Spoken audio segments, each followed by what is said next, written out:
Hey guys, I'm just going to show you how to do single crochet 3 together.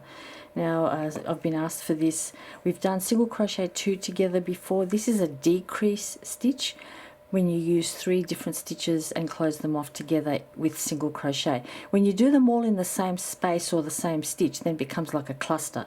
But this is a decrease stitch. So here's, I've got 4 single crochet just sitting here, just so you can see it as single crochet. To do a single crochet 3 together, it's very simple. You put your hook in the first stitch and pull up a loop.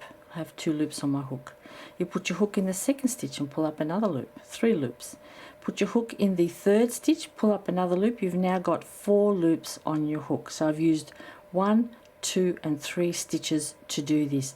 Yarn over, pull through all of the loops on your hook, and you have just now reduced 3 stitches to 1. That's all it is. It's like any other crochet stitch where you're doing them together, 2, 3, 4, however many it tells you to do. Just giving myself a couple of chains for a bit of room because it shrinks things.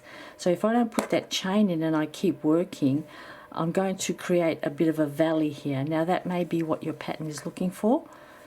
So you must always follow your pattern when you're watching my tutorials. I'm giving you the technique, not the design. See now how this has now pulled itself down because I've reduced the number of stitches. It's created a bit of a valley. If you ever see ripple stitch blankets or chevron blankets, that's what they're doing in certain spots. So now let's do this again. Let me just get away from that a bit. So again, pull up a loop in the first stitch. Go to the second, pull up another loop. If I pull through all of these now, I've made a single crochet 2 together because I've only used 2 stitches. But in this case, we're doing 3. So pull up another loop in the third stitch, yarn over, pull through all 4 loops on your hook. There it is, closed up all at once. To move away from that, I'm just going to do a couple of chains just to get away from it so we're not pulling again. But you can see how it pulls everything into a valley here because I've reduced by 2 stitches. I've gone from 3 down to 1. So let's do that again. Pull up a loop in the first stitch, pull up a loop in the second, pull up a loop in the third, yarn over, pull through all 4 loops on your hook, and there it is again. The only reason it's not pulling this time is because I've got a chain gap in between them, giving it some air.